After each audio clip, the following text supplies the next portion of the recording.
Hello, hello, can you hear me? I think you can. And no, I will not be cutting that out, so you're welcome. I am boiling water and I will be having tea during the duration of this talk.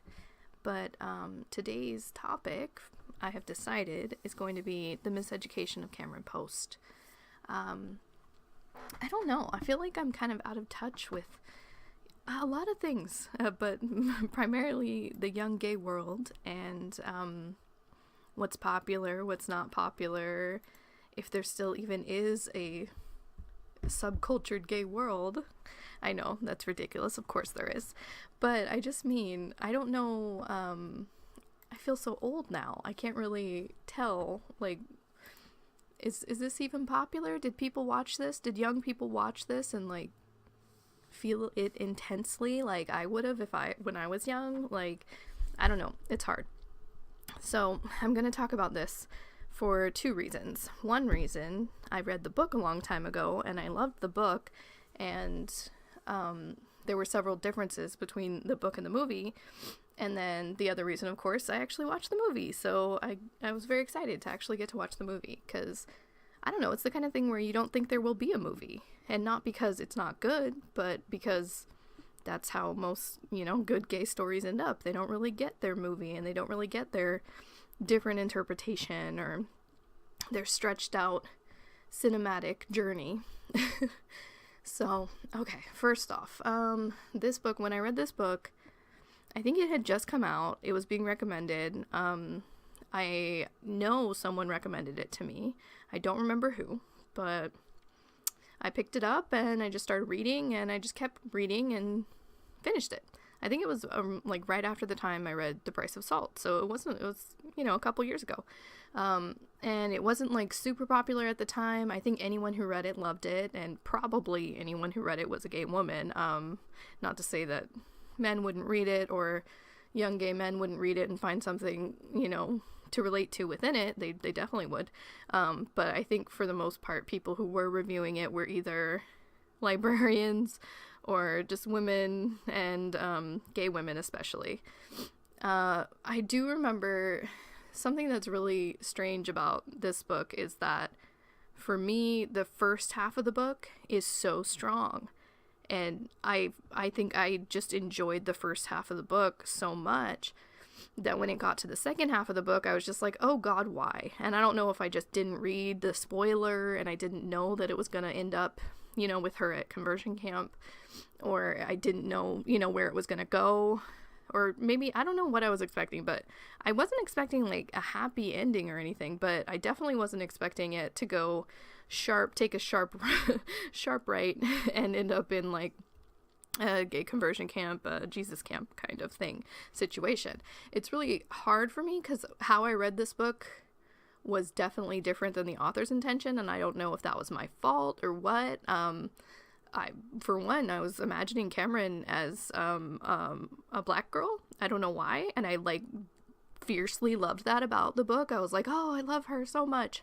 Not that it really, really matters, but it's like that would have been super strong representation. And I don't know if that was unintentional or if that was definitely intentional on Emily Danforth's part, or if it was accidental, or if I just missed a couple of words and then I ended up, imagining that Cameron was black for most of the book. But that made my imagination of everything happening, I think it gave it a whole extra layer of intensity, and that's a very intense book. It's a very intense story, so it's completely different seeing the movie and seeing Chloe Grace Moretz and watching her be, this equally amazing version of Cameron, but definitely different than I envisioned her. And I don't know why, but definitely that was some weird thing that I did myself, and that I don't know if that was intentional or not. But I also didn't know that it was semi-autobiographical or anything at the time I was reading it, and that it was primarily about Emily Danforth's life. I think that's true. Don't trust me on it. I might be making stuff up. I just thought I heard that somewhere.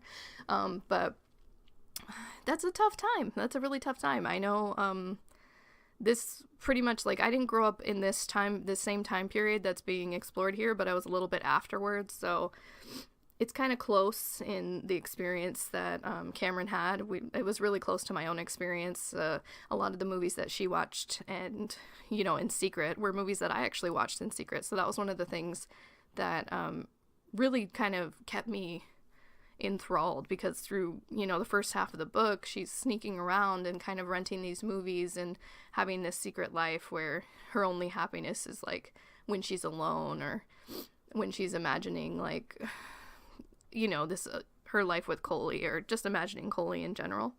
So it's just weird because in the movie, all of that's kind of left out. Like, you don't really get any of that first half of the book, and it was a big book, guys. It wasn't a small book, so they basically cut out, like, a huge part of it. They cut out half the book, and the movie was great. It was a great movie, but they made the entire story, you know, start and explore within the camp, and so you never escape the camp, which is you know, that's an intention for an audience who's never seen that experience, who will never have to live that experience, who's never had to think about, you know, going to a camp and being asked weird questions like that and being under a microscope like that. It's definitely a movie for people who can't imagine that kind of situation, as well as a movie for people who have either been in situations like that or who have feared situations like that, or people who have had friends who've been through situations like that. I definitely had a close friend,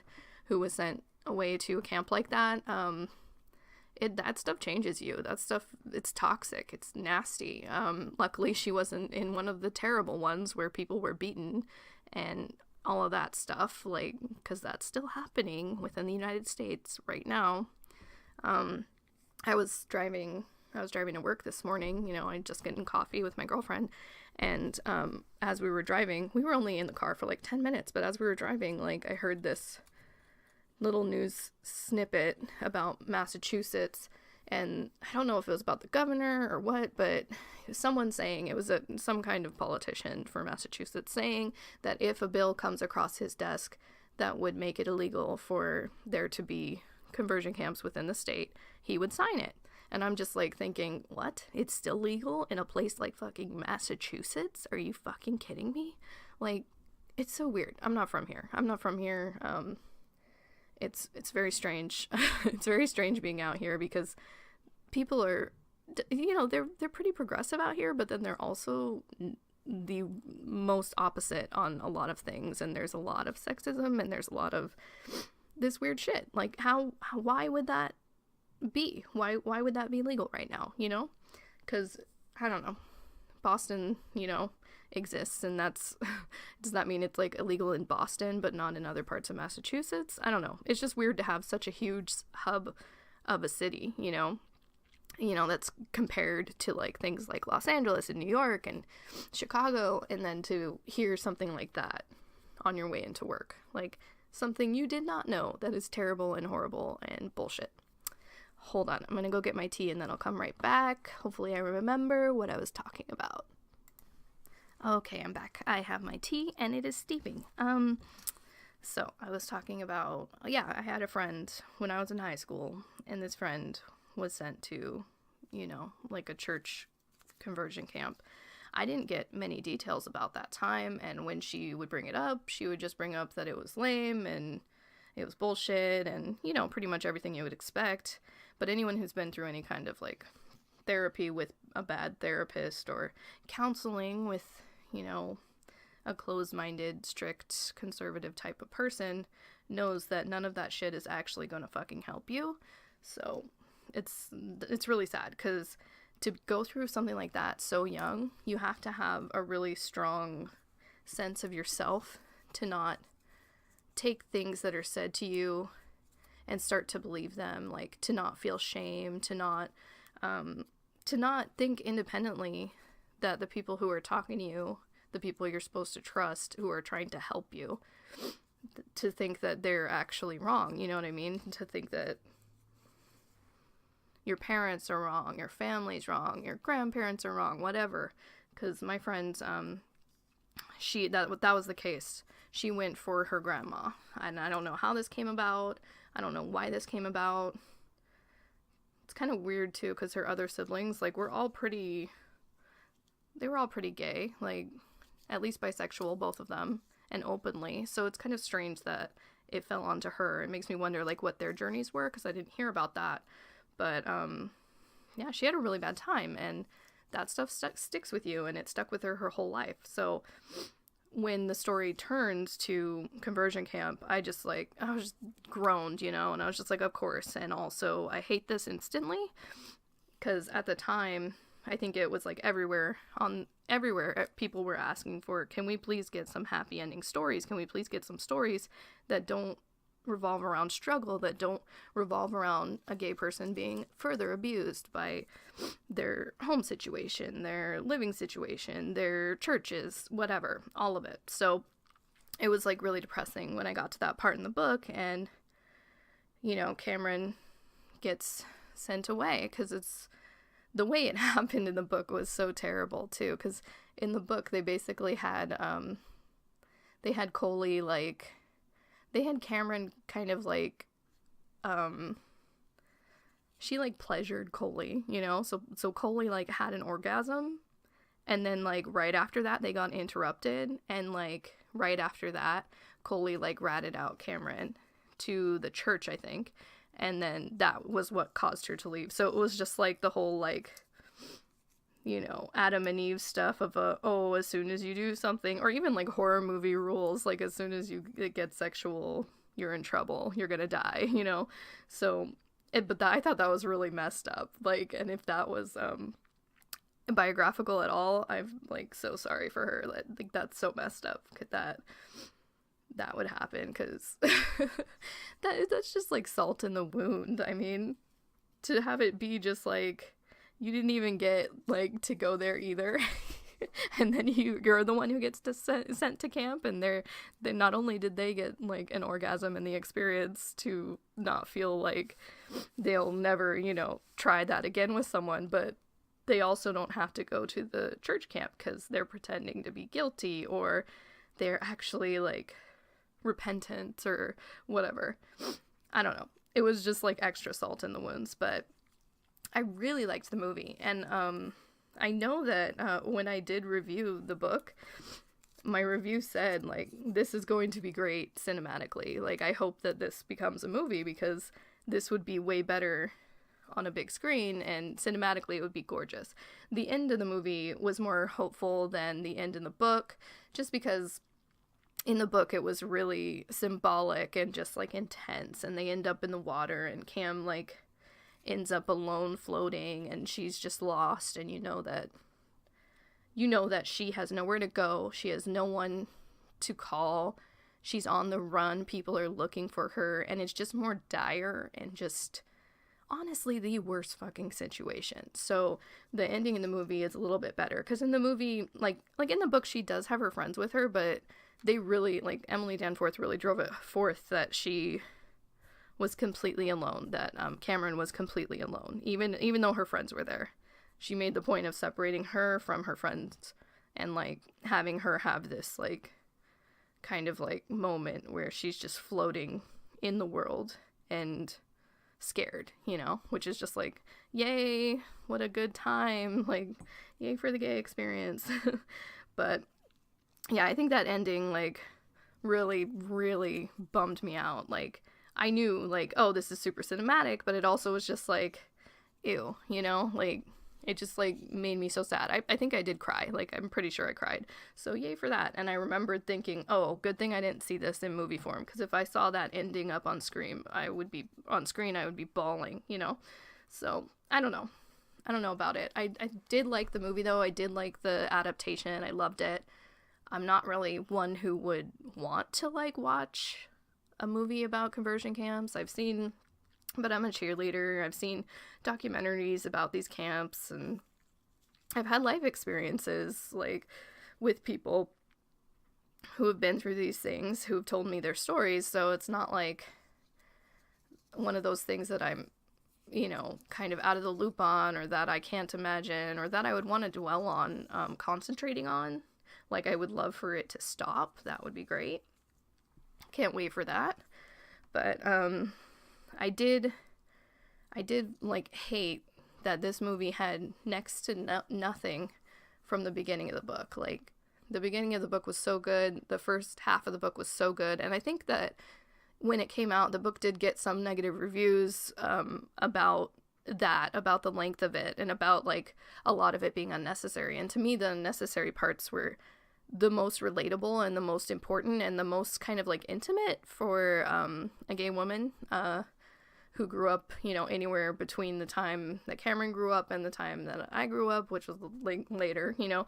But I don't know how it carries for kids of today, but judging from what I saw on the screen, it carries. The movie definitely carries. I don't know how the book would carry, or how it would be to read, if it would even be super interesting to read if you were, you know, a 16-year-old right now, just because half of the references and all that you wouldn't know anything about, so it might be a little bit different. But for someone my age, that's a book that didn't exist, you know. That's a book that didn't exist, and it needed to exist, and I'm really glad that it exists now. And the only thing that I didn't care for was all the stuff in the conversion camp.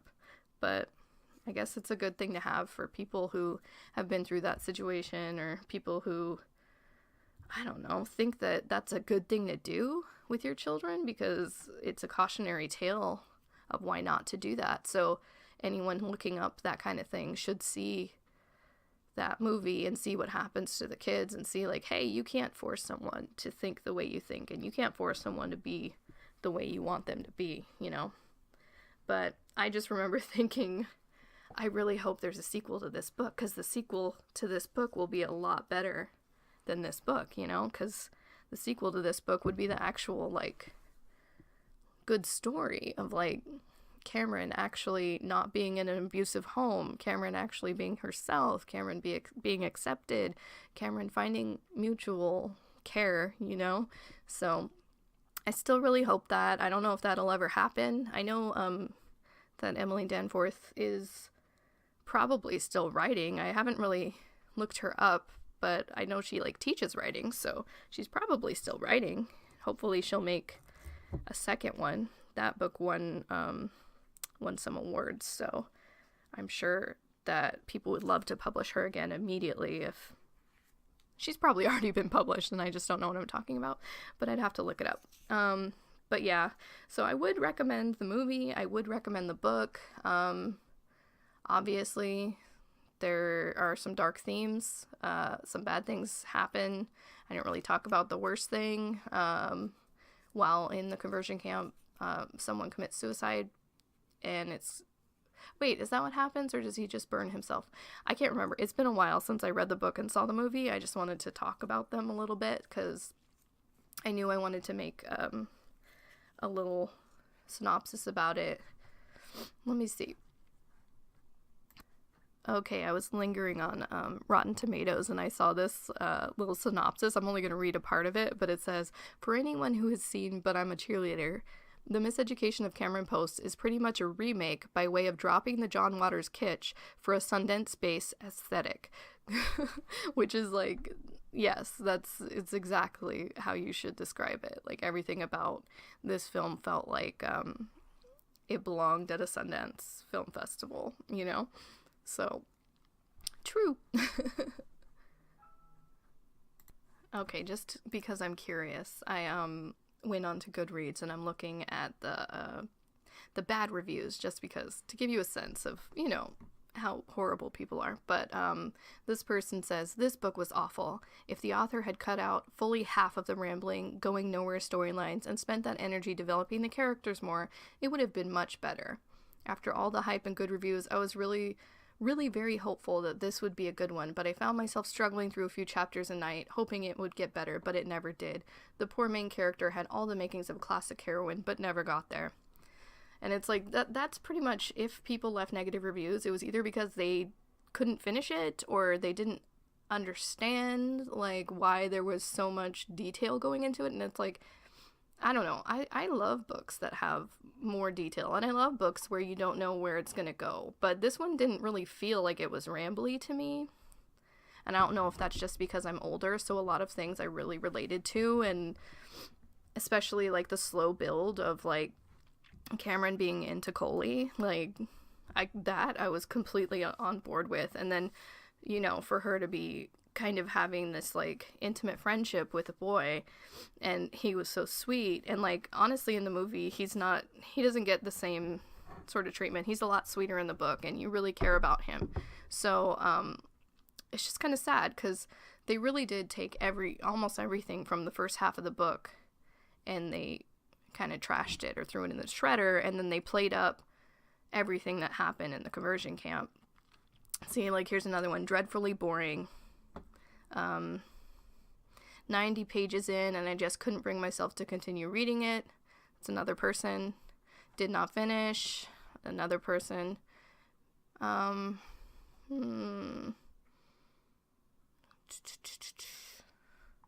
This person doesn't relate to the main character, so they didn't finish it. See, so most of these reviews that are negative, these are people who didn't even read the damn book. This was a 470-page read, and I have gained absolutely nothing by it. Wow, okay. Okay, hater. Gonna hate. Way too juvenile for me. Wow. I don't get it. Way too anyone who says that is immature. I'm just gonna say that. Doesn't matter if you're 90, doesn't matter if you're 10. Another person, quit reading. I couldn't get into this one. The thing about this is, like, if you don't want to hear someone's journey, if you don't want to read someone's specific journey, yeah, don't read it. Don't read it. Like, if you can't handle having to, like, put yourself into someone else's shoes and you don't want to go on that journey, why are you here? I don't understand. A lot of people in these reviews, because I write, you know, I write and I publish, and I get a lot of negative reviews, but a lot of the people who are leaving negative reviews, they want something that 100% represents them, you know, 100% relates to them. And it's like, girl, write a book. I'm sorry. That means you need to write your own book. You're not going to find that from someone else. Everyone has unique experiences. But I really like this book. So anyway, I just thought I'd go through there and look at a few of the negative reviews, because it always bothers me. Like, it always bothers me the kind of mean and annoying things people will say when someone's just trying to put a story out there that wasn't there before, and a story that other people might like, you know? They're not doing it to try to personally hurt you, the reader, the one reader specifically, but that's how people take it. Ugh, so depressing. Here's one. On the surface, this sounds like a book that I would enjoy, one of those rare contemporary fictions that makes it through, but no. Cam is a little shit from the very start. Whoa, what? That's weird. That's a weird take on that. That's okay. Sorry, that is really weird, because I don't understand that. She's a little shit.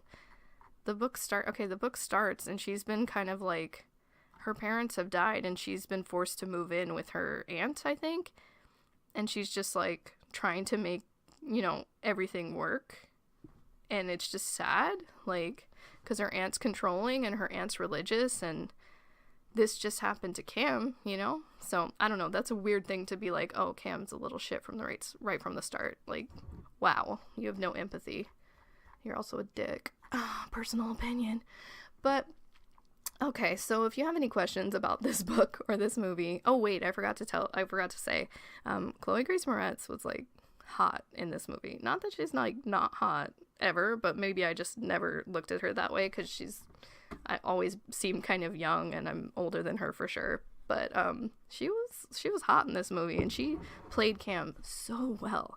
She, like, played, like, jock Cam, you know, and she played up the jock aspect of her, meaning, like, she's got, like, a cool temper, and, like, you can see her thinking and not saying anything, and that was intense and beautiful and wonderful, and something I didn't really get while I was reading the book. Like, I didn't get that interpretation of Cam while reading the book, so watching the movie was really fun, because it's like I had these two versions of Cam that were very different, and then there's also the more real version of Cam that Emily Danforth intended that I didn't pick up on because I'm dense or something, or I need to reread it or whatever. But So yeah, I highly recommend this book. I highly recommend this movie.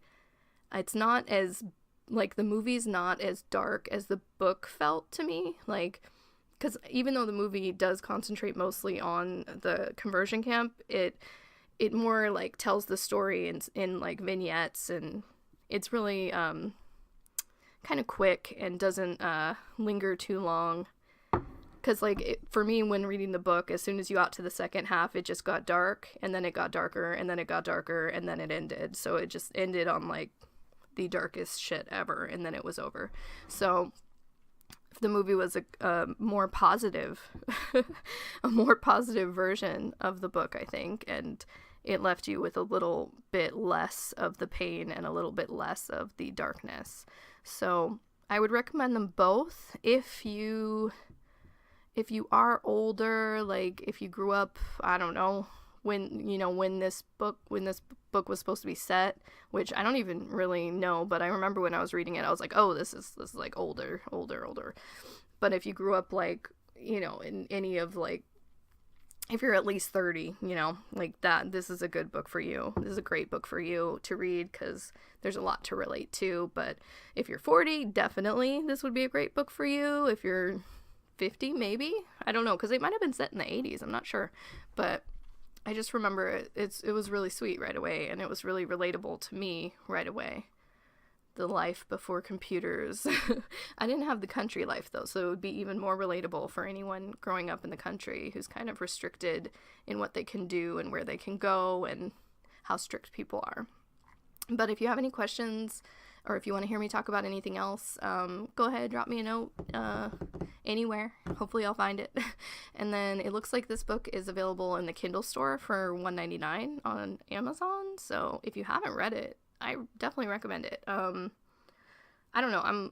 I like to read anything that's been, like, traditionally published and everybody's reading it, just because I want to know, like, what everybody's, like, into right now. It's just kind of hard because traditional publishing is, like, such a random thing that, I don't know, we as gay people don't have control over. So it's like, are these the best stories? Are these not the best stories? You know what I mean? Like, it's hard because there aren't a lot of traditionally published lesbian stories or bisexual stories or gay stories. So it's really hard for me because most likely straight people are choosing these stories for us and deciding what's the most important and what's the best story for everyone mainstream to read, and we don't get the same attention as an audience that we should. We don't get the amount of attention that we should as an audience.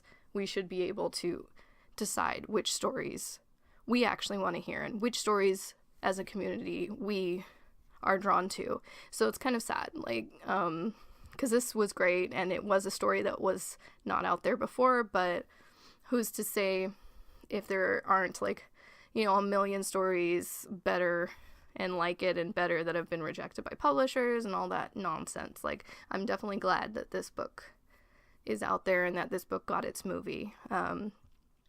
So yeah, highly recommend. I'll stop rambling. Perhaps one day I will stop rambling. But yeah, leave me notes. Let me know what you want to hear, what you want me to talk about. I know there was something I was planning on talking about, but this is one I've been meaning to do for a while, so let me know if there's anything you want to know about the movie or the book or anything.